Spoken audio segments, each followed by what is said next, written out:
નમસ્કાર વિદ્યાર્થી મિત્રો, હું ભાવેશ વાળા આજના વિડીયો લેક્ચરમાં દરેક વિદ્યાર્થી મિત્રોનું હાર્દિક સ્વાગત કરું છું. વિષય બાયોલોજી, ચેપ્ટર 15 જૈવ વિવિધતા અને તેનું સંરક્ષણ, બાયોડાયવર્સિટી એન્ડ કન્ઝર્વેશન. આજનો ટોપિક છે જૈવ વિવિધતાની નુકસાનીના કારણો. તો લાસ્ટ લેક્ચરની અંદર મેં તમને જૈવ વિવિધતાની નુકસાની થવા માટેના 4 કારણોના ફક્ત નામ આપેલા, યાદ છે? ઓકે. તો એ 4 કારણો અહીંયા આપણે ડિટેલમાં જોઈએ. તો તેમાં પ્રથમ હતું વસવાટી નુકસાન અને અવખંડન.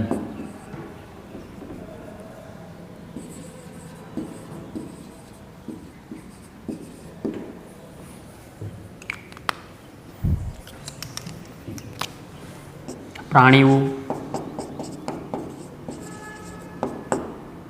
તથા વનસ્પતિઓના વિલોપન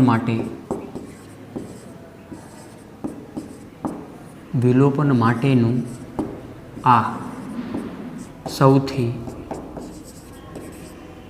મુખ્ય કારણ છે.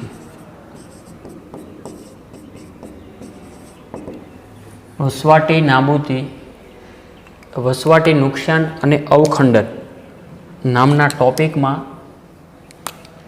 એટલે કે જૈવ વિવિધતાની નુકસાનીના જે 4 કારણો મેં આગળના લેક્ચરમાં હેડિંગ આપ્યા હતા કે વસવાટી નુકસાન અને અવખંડન, બીજું હતું અતિશોષણ, નંબર 3 ઉપર હતું વિદેશી જાતિઓનું આક્રમણ, અને નંબર 4 ઉપર હતું સહવિલોપન કે સહલુપ્તતા. તો તેમાં પ્રથમનો અભ્યાસ હાલમાં આપણે કરી રહ્યા છીએ કે વસવાટી નુકસાન અને અવખંડન.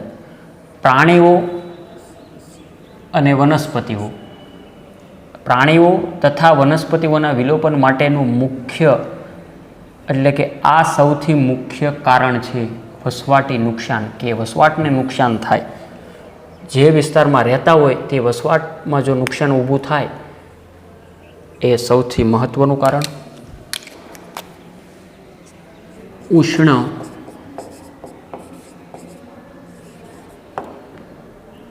કટિબંધના વર્ષાવનોમાં થતી વસવાટી નુકસાની,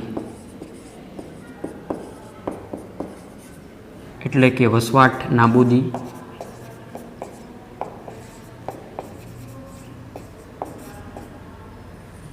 શું કીધું? વસવાટી નુકસાન એ તેના નાટ્યાત્મક ઉદાહરણો છે.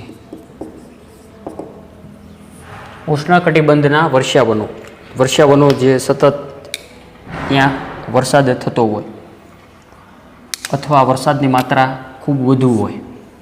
ઉષ્ણકટિબંધમાં એ તો તમને ખબર છે, જ્યાં ગરમી વધુ હોય ત્યાં વરસાદ પણ વધુ હોય. ઉષ્ણકટિબંધના વર્ષાવનોમાં થતી વસવાટી નુકસાની, એટલે કે વસવાટ નાબૂદી એ તેના નાટ્યાત્મક ઉદાહરણો છે.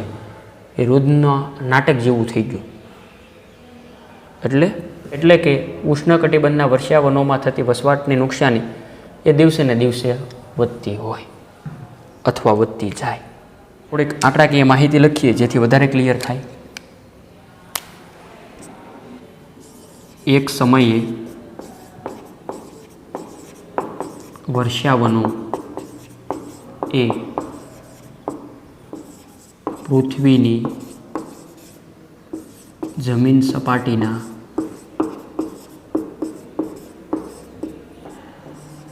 14% કરતાં પણ વધારે વિસ્તારને આવરી લેતા હતા.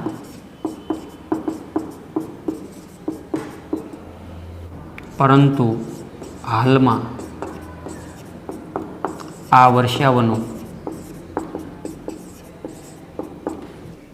6% કરતાં વધારે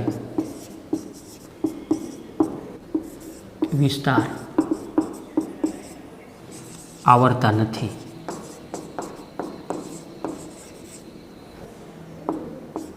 તેઓ ખૂબ જ ઝડપથી નાશ થતા રહે છે.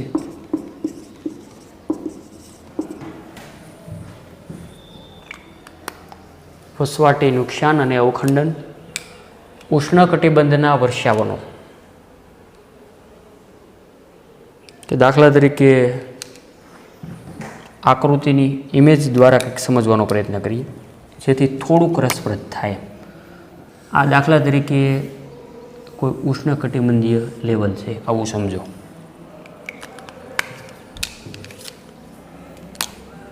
સૂરજ દાદા શક્તિનો દાતા તો હોય જ ને, તો જ આ બધી સૃષ્ટિ અસ્તિત્વમાં છે. વનસ્પતિ,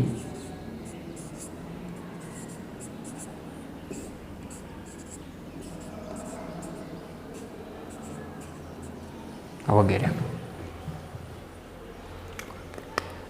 ઉષ્ણકટિબંધના વર્ષાવનોમાં થતી વસવાટી નુકસાની એટલે કે વસવાટ નાબૂદી એ તેના નાટ્યાત્મક ઉદાહરણો છે. એક સમય હતો ભાઈ. શું સમય હતો? કે વર્ષાવનો એ પૃથ્વીની જમીન સપાટીના 14% કરતાં પણ વધારે હતા. પરંતુ માનવો અત્યારે તો અસ્તિત્વમાં છે. આંગળી તો માનવ ઉપર જ રહેશે, પરંતુ હાલમાં આ વર્ષાવનો 6% કરતાં પણ વધારે નથી. એટલે કે 6% કરતાં પણ વધારે વિસ્તાર આવરતા નથી. તેઓ ખૂબ જ ઝડપથી નાશ થતા રહ્યા છે. હવે આ દાખલા તરીકે જે વિસ્તાર હતો તેમાંથી માની લો કે 6 દુ 12 હતો. કેટલો પહેલાં? 14%. એટલે કે અડધો ઓલમોસ્ટ અહીંયા થાય. આ ખાલી વિસ્તારની સાપેક્ષે.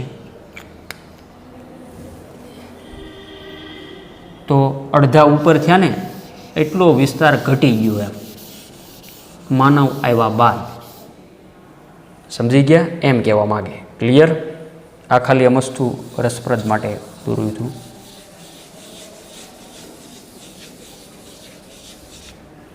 અને એક મુદ્દો આવો પણ લખ્યો છે એનસીઆરટીમાં. કેમ અહીંયા આપણે લખ્યું? કેમ કે તેઓ ખૂબ જ ઝડપથી નાશ પામે છે. ખૂબ ઝડપથી એટલે ઝડપ તમને કહું કે એનસીઆરટીમાં એવું લખ્યું કે આ ચેપ્ટર તમે વાંચો છો હાલમાં, આખું પૂરું કરી રહો ને ત્યાં સુધીમાં 1000થી વધારે હેક્ટરો. એનસીઆરટીમાં આવું કીધું. હું નથી કહેતો કે ખૂબ જ ઝડપથી નાશ થઈ રહ્યા છે આ ઉષ્ણકટિબંધના વર્ષાવનો. કે આ ચેપ્ટર જો દાખલા તરીકે તમે વાંચવાનું શરૂ કરો, એ તમે વાંચી નહીં રહ્યો ત્યાં સુધીમાં તો 1000થી વધારે હેક્ટરોનો નાશ થઈ ગયો છે. એટલી ઝડપથી થાય છે. એટલે મતલબ તમે અંદાજ લગાડી શકો. નેક્સ્ટ મુદ્દો જોઈએ. એમેઝોન વર્ષાવનોને પૃથ્વીના ફેફસા તરીકે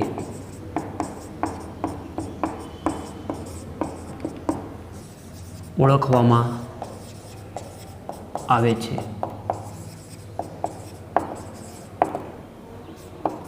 તેને સોયાબીનની ખેતી માટે,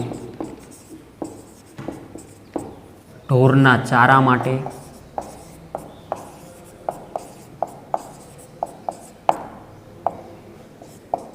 તૃણભૂમિમાં ફેરવી દેવાયું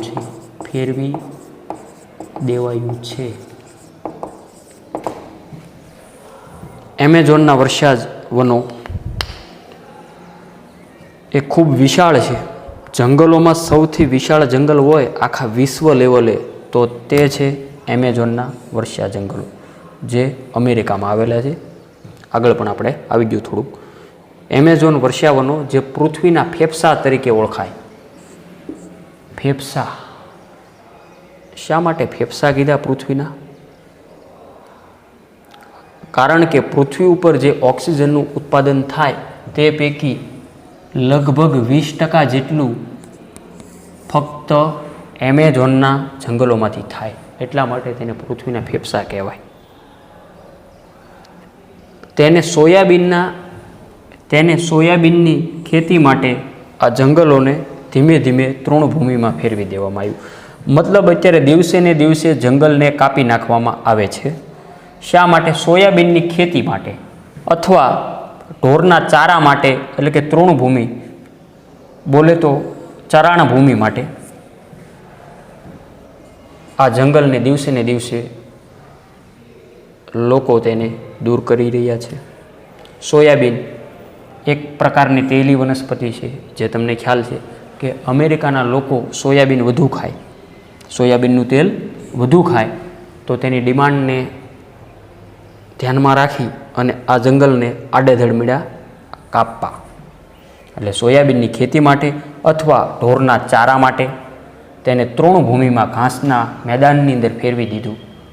તો તે પણ આખા વિશ્વ લેવલે અસર કરે, એટલે વૈશ્વિક ખતરો પણ સાબિત થાય. કારણ કે 20% ઓક્સિજનનું ઉત્પાદન એમેઝોન વર્ષાવનો એકલા કરે આખી પૃથ્વી ઉપર.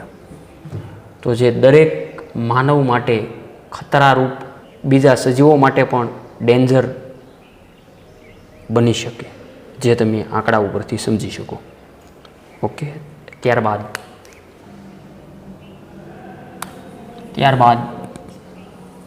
પ્રદૂષણને કારણે ઘણા વસવાટો અવનતિકરણ પામ્યા છે.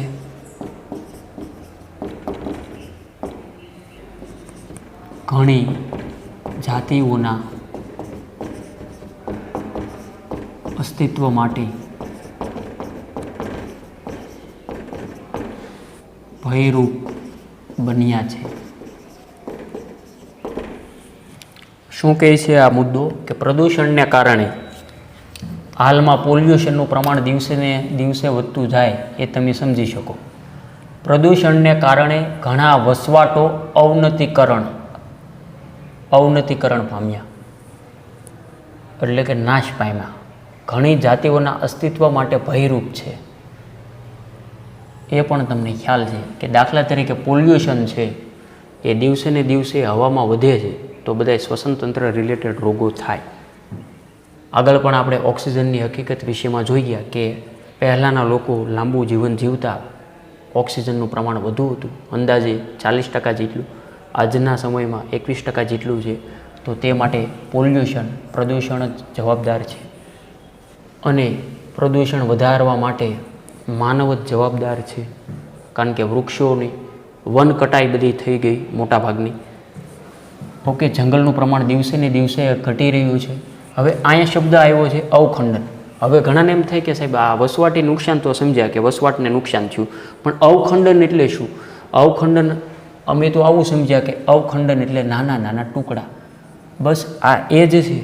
દાખલા તરીકે કોઈ મોટો પર્વત હોય, ઓકે, એ માનવે તેની માનવ પ્રવૃત્તિના હેતુ માટે એ પર્વતનો મોટા ભાગનો ભાગ આવરી લીધો હોય અને ત્યાં કોઈ મોટી રિફાઇનરી કે ઇન્ડસ્ટ્રીનું સ્થાપન કર્યું હોય, તો તે આખો એક નાનો ટુકડો થઈ ગયો.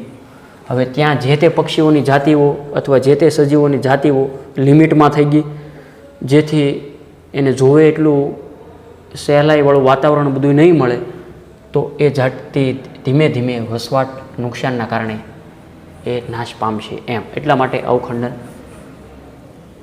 ફ્રેગમેન્ટેશન લખેલું છે. ક્લિયર? તો અહીંયા પ્રદૂષણની વ્યાપક માત્રાના કારણે ઘણા વસવાટો અવનતિકરણ પામ્યા, નાશ પામી ગયા અને ઘણી જાતિઓના અસ્તિત્વ માટે ભયરૂપ છે. માનવ આ પ્રવૃત્તિઓને કારણે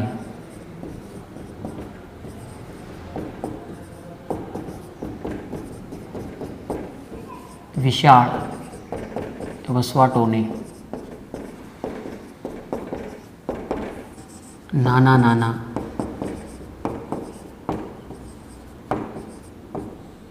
ખંડોમાં વિભાજિત કરાય છે.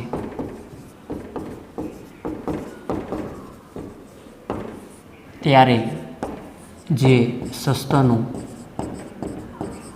કે પક્ષીઓને વિશાળ પ્રદેશની જરૂર છે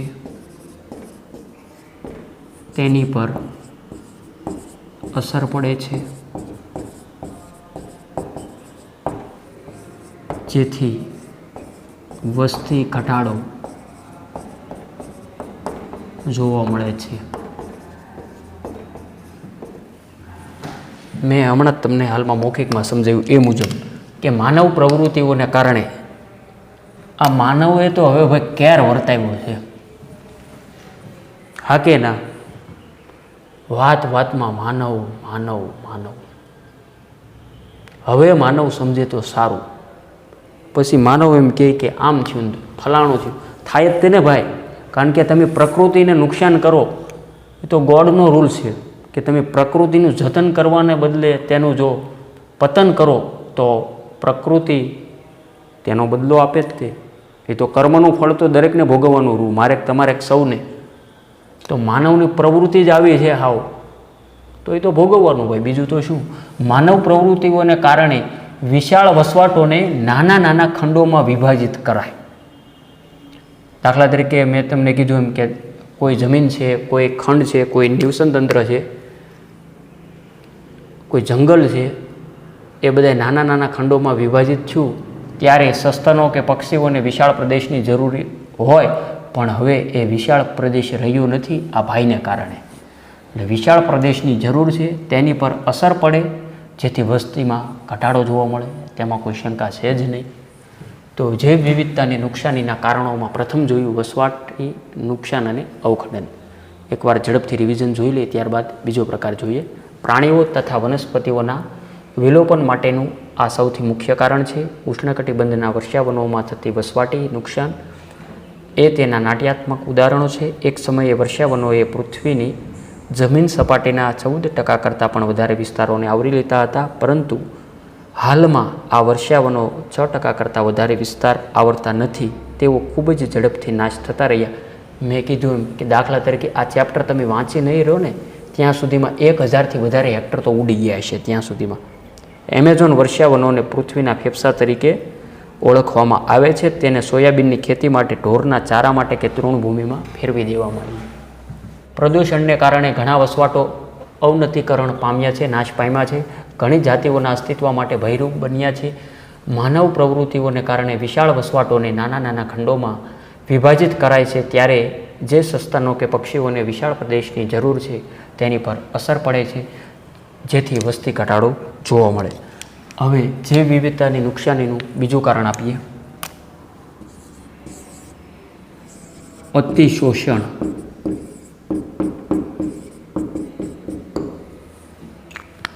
સૌપ્રથમ થોડુંક વર્ણન જોઈએ, ત્યારબાદ આંકડાકીય માહિતી પણ આપશું. મનુષ્યો, આપણી જ વાત આવે હોય વાત વાતમાં. મનુષ્યો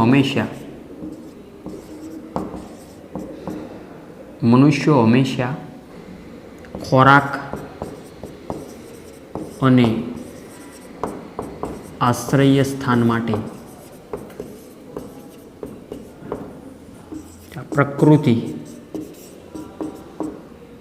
પ્રકૃતિ બોલે તો કુદરત પર આધાર રાખે છે.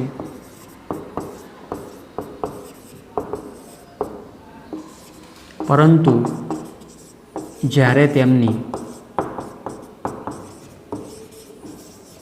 આવશ્યકતા, લાલસા એટલે કે લોભમાં બદલાઈ જાય છે ત્યારે નૈસર્ગિક સ્ત્રોતોનું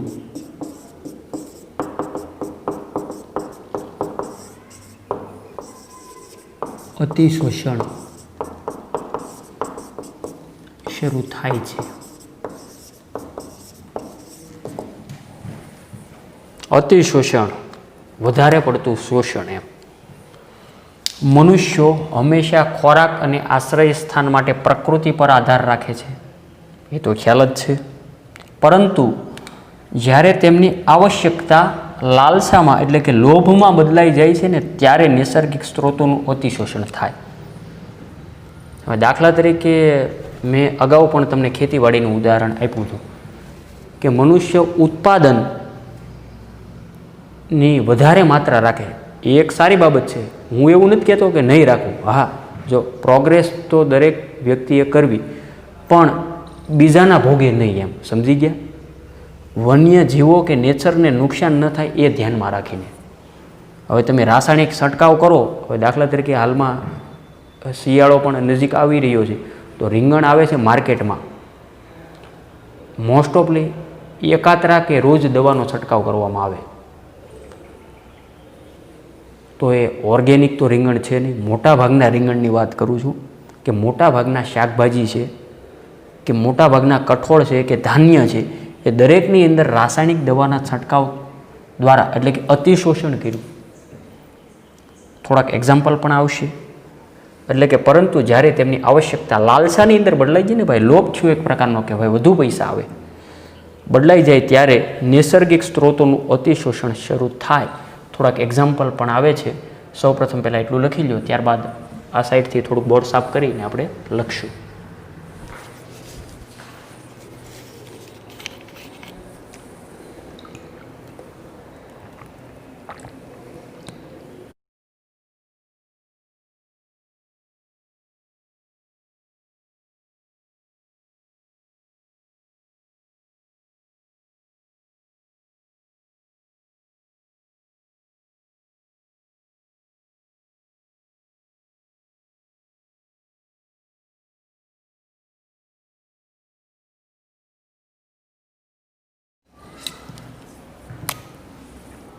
મનુષ્યો દ્વારા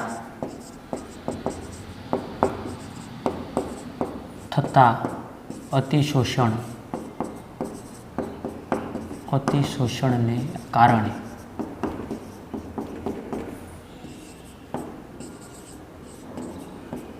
પાછલા 500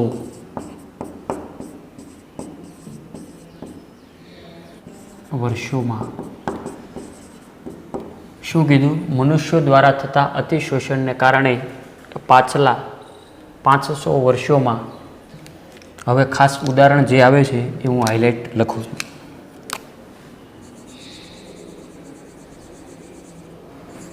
સ્ટીલર સી કાઉ,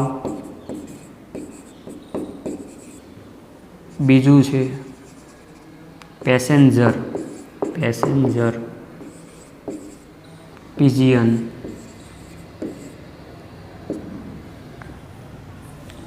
તો અહીંયા તમે જોઈ શકો કે મનુષ્યો દ્વારા થતા અતિશોષણના કારણે છેલ્લા આમ તો જે પાછલા 500 વર્ષની અંદર સ્ટીલર સી કાઉ જાતિ લુપ્ત થઈ ગઈ, પેસેન્જર પિજિયન પણ લુપ્ત થઈ ગઈ. ત્યારબાદ આજે ઘણી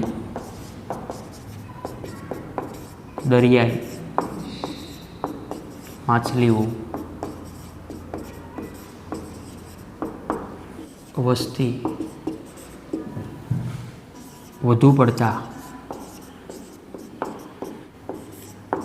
શિકારને કારણે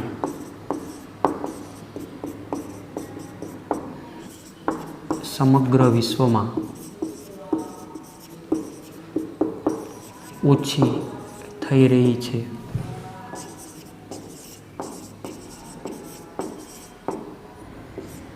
તેથી કેટલીક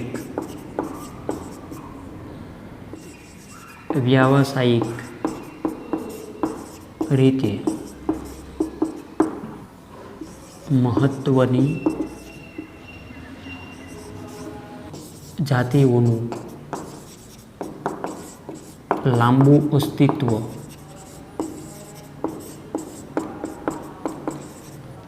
ખતરામાં મુકાયું છે.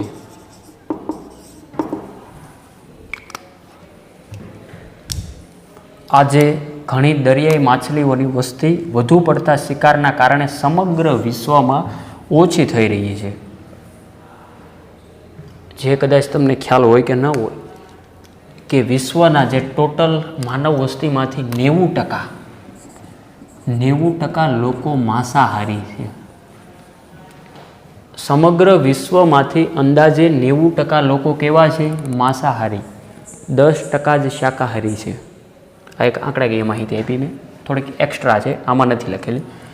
એટલે આજે ઘણી, એટલે તમને ખબર છે કે દરિયામાંથી દિવસે ને દિવસે માછલીઓ વધુ પ્રમાણમાં, એટલે કે માર્કેટમાં સેલિંગ કરવા માટે, વધુ રૂપિયા કમાવા માટે માછલીઓ દિવસે ને દિવસે વધુ સંખ્યામાં કાઢી લેવામાં આવે છે. એટલે કે આજે ઘણી દરિયાઈ માછલીઓની વસ્તી વધુ પડતા શિકારને અતિશય થઈ ગયું ને, એટલા માટે તે હેડિંગ આપ્યું છે અતિશોષણ. બધું લિમિટમાં સારું લાગે ભાઈ, હા કે ના? હવે દાખલા તરીકે કોઈ સારી રસોઈ બની હોય તો તમે ફોર એક્ઝામ્પલ કે 4 થી 5 રોટલી જમતા હોય ડેલી.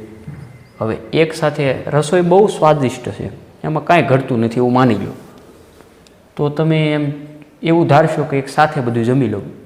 અંદાજે 20 કે 22 રોટલી એક સાથે ઉલાળી દો, શું થાય તમારી હાલત ખ્યાલ છે? એમ બધું અતિશય તો સારું જ નથી. આ અતિશોષણ થયું એટલે આવા બધે પ્રોબ્લેમો થયા, જે વિવિધતામાં નુકસાન થવાનું કારણ. એટલે આજે ઘણી દરિયાઈ માછલીઓની વસ્તી વધુ પડતા શિકારને કારણે સમગ્ર વિશ્વમાં ઓછી થઈ રહી છે. તેથી કેટલીક વ્યવસાયિક રીતે મહત્ત્વની જાતિઓનું લાંબુ અસ્તિત્વ પણ ખતરામાં મુકાયું. જે મહત્ત્વની છે, ઓકે, લાંબા સમયથી છે, તો આવી પણ જાતિનું અસ્તિત્વ અહીંયા જોખમ ઊભું થયું. એના માટે ફક્ત ને ફક્ત એક જ જાતિ જવાબદાર છે, મનુષ્ય જાતિ. આ મનુષ્ય જાતિ જ તે અન્ય જાતિને ડિસ્ટર્બ કરે છે. બાકી કોઈ જાતિ કોઈ જાતિને ડિસ્ટર્બ મોસ્ટ ઓફલી નથી કરતી. હા, એની સ્પર્ધા થાય, પણ એ બધું જે કુદરતમાં એ પ્રમાણે આખું નિવસનતંત્ર, આખી સિસ્ટમ ચલાવવા માટે આવી બધી રચના છે. કે તૃણાહારી છે, દાખલા તરીકે હરણ, તો હરણને વાઘ ખાય, વાઘને સિંહ ખાય. હવે દાખલા તરીકે મનુષ્ય જો આ રીતના કોઈનું શિકાર કરે તો એનો કંઈ મેળ ન રહે. મનુષ્ય શિકાર જે પોતાના શોખ માટે પણ કરે. એટલે મનુષ્યની અહીંયા એક અપવાદ કહું હું, મારી ભાષામાં આને હું અપવાદ અહીંયા ગણી લઉં. એનો આ વ્યક્તિનો કે આ જાતિનો કોઈ ભરોસો જ નથી ભાઈ, હા કે ના? કારણ કે એને ભગવાને બધી સ્કિલ આપી છે, ગોડ દ્વારા જે સ્કિલ આપી છે એનો બધો મોટા ભાગનો ગલત ઇસ્તેમાલ થઈ રહ્યો છે. આવું સ્પષ્ટ અહીં માલુમ પડે. આવું ન થાય એ માટે દરેક લોકોએ સજાગ રહેવું. એટલા માટે જ આવું ચેપ્ટર આપ્યું. ઘણાને એમ માનતા હોય કે સાહેબ બાયોલોજીમાં આવું સમાજ વિદ્યા જેવું ચેપ્ટર, એટલા માટે જ આપ્યું કે તમે હવેથી ધ્યાન રાખજો, બરાબર? વનસ્પતિ, દાખલા તરીકે વૃક્ષારોપણ દ્વારા નવી વનસ્પતિ ઉગાવી શકું, તો જે વિવિધતાની જેટલી થાય એટલી જાળવણી કરવી અને સંરક્ષણ કરવું.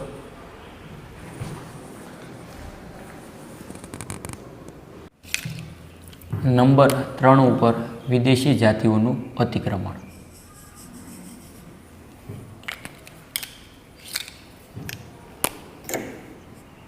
આકસ્મિક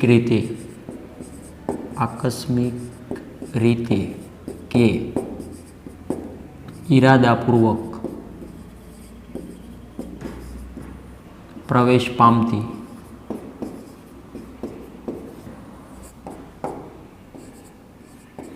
કેટલીક વિદેશી જાતિઓ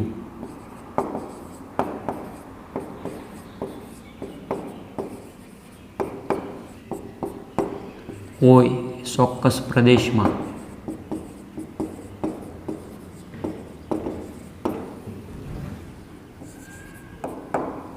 પ્રવેશ પામે છે અને કેટલીક જાતિઓ આક્રમક બની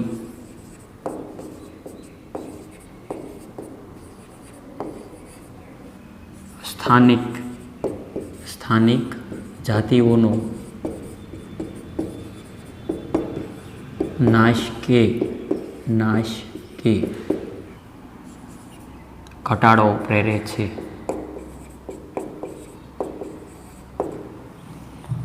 વિદેશી જાતિઓનું અતિક્રમણ. આકસ્મિક રીતે એટલે કે ભૂલમાં કોઈ વિદેશી જાતિઓ આવી જાય અથવા જાણી જોઈને જો લાવવામાં આવે તો ઈરાદાપૂર્વક.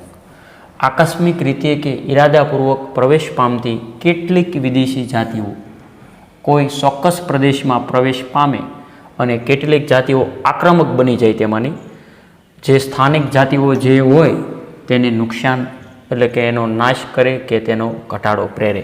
થોડાક એક્ઝામ્પલ આપેલા છે તે મુજબ જોઈએ. એક્ઝામ્પલ નંબર 1,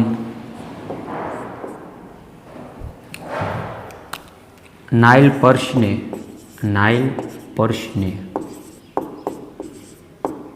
આ નાઇલ પર્શ એટલે શું? નાઇલ પર્શ એ મીઠા જળની માછલી છે, એક પ્રકારની. પૂર્વ આફ્રિકાના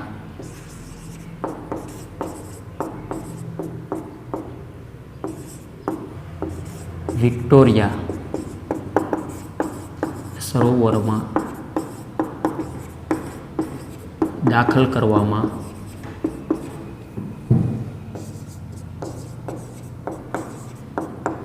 આવી તો સ્થાનિક સી સ્લીડ માછલીઓનો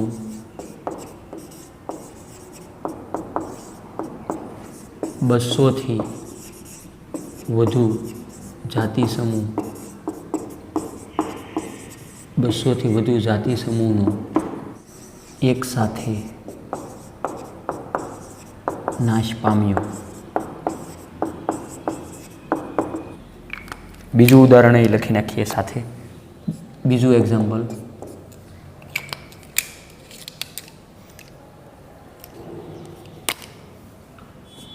ગાજર ઘાસ, ગંધારી અને જળકુંભી જેવી નીંદણ જાતિઓ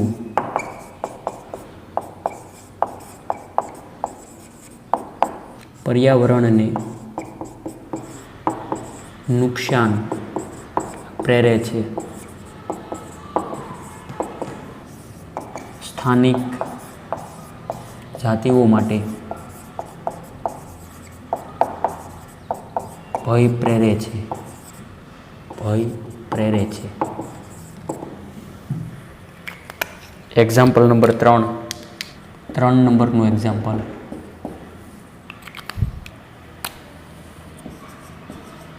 જળચર સજીવના ઉછેર માટે ક્લેરિયસ, આ નામ ખાસ યાદ રાખજો, ક્લેરિયસ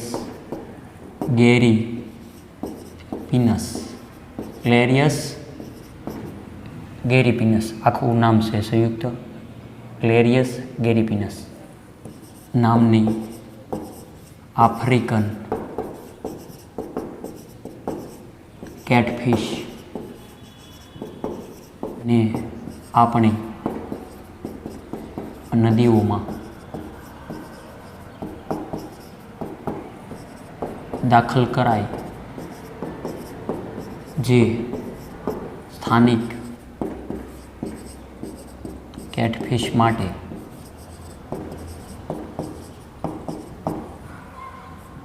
જોખમરૂપ બની રહી છે.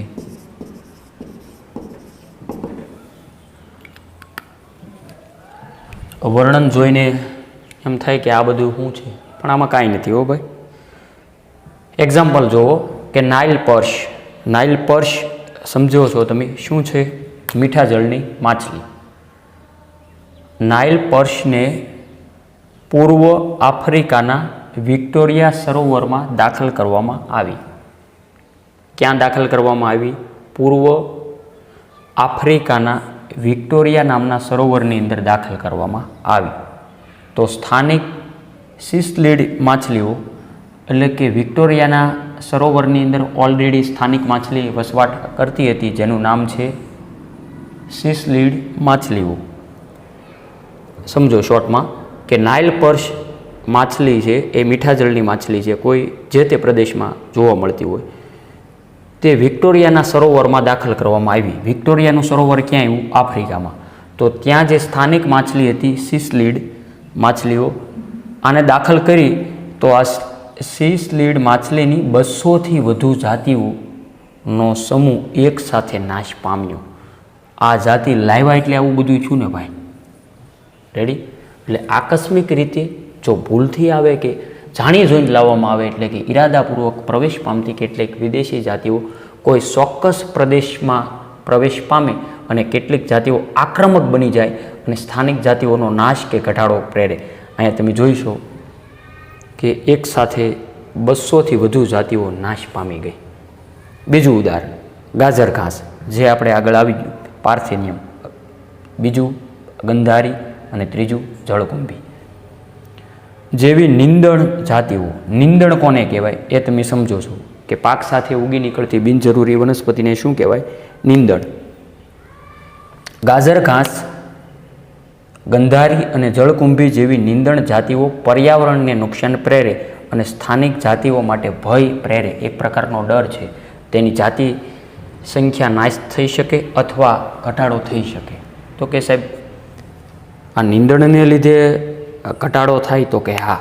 ગાજર ઘાસ, ગાજર ઘાસ, ગંધારી. હવે દાખલા તરીકે તમને ખબર છે કે પાક સાથે ઉગી નીકળતી વનસ્પતિઓ હોય તો તે પાકમાંથી અથવા આપણે પાકને કોઈ સેન્દ્રિય ખાતર કે રાસાયણિક ખાતર આપવામાં આવે તો તે પણ સાથે સાથે લેશે, એટલે કે પાકમાં ઘટાડો થાય એ સમજી શકો. જળકુંભી, આ યાદ રાખજો, જળકુંભી છે સામાન્ય રીતે જલીય નીંદણ છે, આઇકોર્નિયા જળકુંભી. અને આ બે જમીન ઉપરની છે, ગંધારી અને ગાજર ઘાસ. જળકુંભી છે એ પાણીની ઉપર લગભગ હું માનું ત્યાં સુધી કોઈ એવું સરોવર કે તળાવ કે કોઈ પણ નદી, ઝરણા વગેરે કે દરિયો એવું કોઈ બાકી નથી કે જ્યાં જળકુંભીનો કેર ન હોય. એટલે જળકુંભી મોસ્ટ ઓફલી એમ તો બધી જ જગ્યાએ જળની અંદર ફેલાયેલી છે. તો કે સાહેબ આ જળકુંભી કઈ રીતે નુકસાન કરે? હવે જળકુંભી એટલી બધી એનો ફેલાવો થાય કે બીજી અન્ય વનસ્પતિને પણ નુકસાન કરે કે સજીવોને નુકસાન પ્રેરે. અને એક સર્વે મુજબ ઓક્સિજનનું પ્રમાણ પણ જળકુંભી ઘટાડે છે.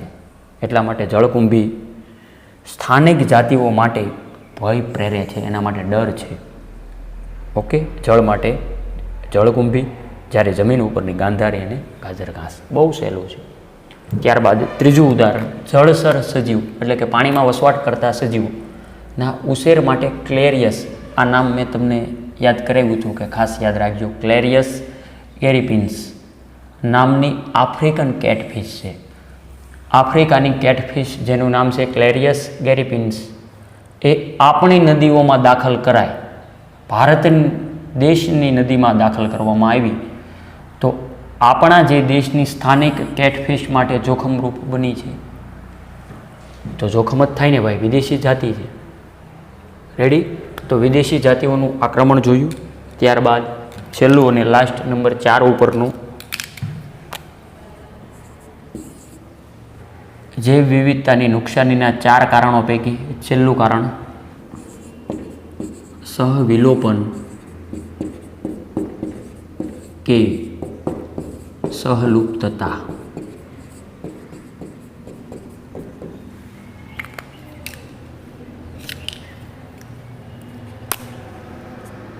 જ્યારે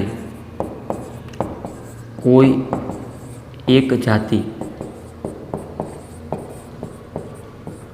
લુપ્ત થઈ જાય છે ત્યારે તેની સાથે સંકળાયેલી વનસ્પતિ અને પ્રાણી જાતિઓ પણ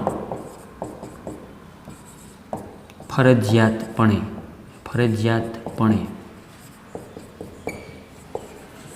લુપ્ત થઈ જાય છે. યજમાન માછલીની જાતિ લુપ્ત થાય છે ત્યારે તેના પરોપજીવીઓનું જૂથ પણ નાશ પામે છે.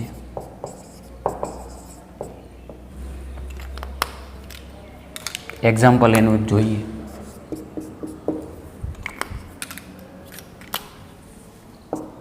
વનસ્પતિમાં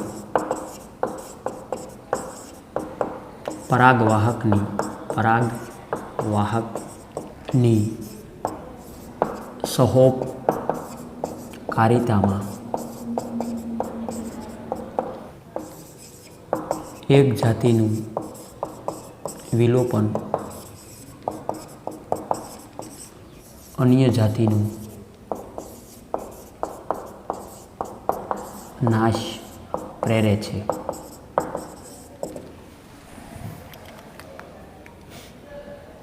સહવિલોપન, સહ એટલે સાથે કે સહલુપ્તતા, સાથે લુપ્ત થઈ ગયા કે સાથે નાશ થઈ ગયા, સાથે હાવ એકલા નહીં. એમ બહુ સહેલું છે, અહીંયા યાદ રહી જાય કે જ્યારે કોઈ એક જાતિ લુપ્ત થઈ જાય છે ત્યારે તેની સાથે સંકળાયેલી વનસ્પતિ કે પ્રાણીઓની જે કાંઈ જાતિઓ સાથે સંકળાયેલી હોય તે પણ સાથે લુપ્ત થઈ જાય. ઓકે, એટલે કે તેની સાથે સંકળાયેલી વનસ્પતિ અને પ્રાણી જાતિઓ પણ ફરજિયાતપણે લુપ્ત થઈ જાય. આ જાતિને લુપ્ત ન થવું હોય તો પણ સાથે લુપ્ત થઈ જાય. યજમાન માછલીની જાતિ લુપ્ત થાય છે. હવે દાખલા તરીકે મોટી માછલી હોય, અગાઉ આપણે ઉદાહરણમાં આવી ગયું ચેપ્ટર 13માં કે દાખલા તરીકે શુષ્ક માછલી યજમાન માછલી સાથે ચોંટી જશે. તો યજમાન માછલીની જાતિ લુપ્ત થાય ત્યારે તેના પરોપજીવીઓનું જૂથ પણ સાથે નાશ થઈ જાય. એમાં કોઈ શંકા જ નથી.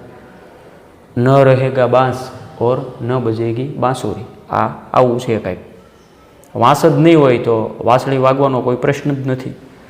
એટલે કે યજમાન જાતિઓ એ માછલીની હોય કે કોઈ પણ, આ તો ખાલી સમજણ માટે આપેલું છે. આવા તમે અઢળક ઉદાહરણો યાદ કરી શકો અને ઘણા ખરા ઉદાહરણો આગળના ચેપ્ટરમાં આવી ગયા. ફોર એક્ઝામ્પલ, આગળના ચેપ્ટરનું જ એક્ઝામ્પલ છે કે વનસ્પતિમાં પરાગવાહકની સહોપકારિકતામાં એક જાતિનું વિલોપન અન્ય જાતિનો નાશ પ્રેરે.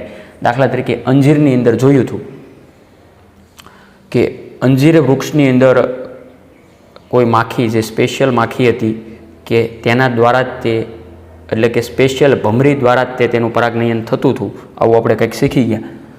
તો દાખલા તરીકે અંજીરની જાતિ નાશ થઈ જશે, એટલે કે વનસ્પતિમાં પરાગવાહકની સહોપકારિકતામાં એક જાતિ જો નાશ થઈ જાય તો અન્ય જાતિનો પણ નાશ થાય. તો જે તે ભમરી અંજીર સાથે સંકળાયેલી હોય તો તેને ઈંડા ક્યાં મેકવા એ પણ એક મોટો પ્રશ્ન છે. અને તેના ઈંડા વિકસતા બીજમાંથી જે પોષણ મેળવે એ બધું એને નહીં મળે, કારણ કે આ રીતના જ તે અનુકૂલન સાધેલું હતું પહેલેથી. તો આ તમે સારી રીતે સમજી શકો. ક્લિયર? તો વિદેશી જાતિઓનું અતિક્રમણ અને સહવિલોપન કે સહલુપ્તતા. તો જૈવ વિવિધતાની નુકસાનીના 4 કારણો આપણે વિસ્તૃતમાં જોયા. તો વિદ્યાર્થી મિત્રો, આજનો વિડીયો લેક્ચર એટલે સુધી રાખીએ.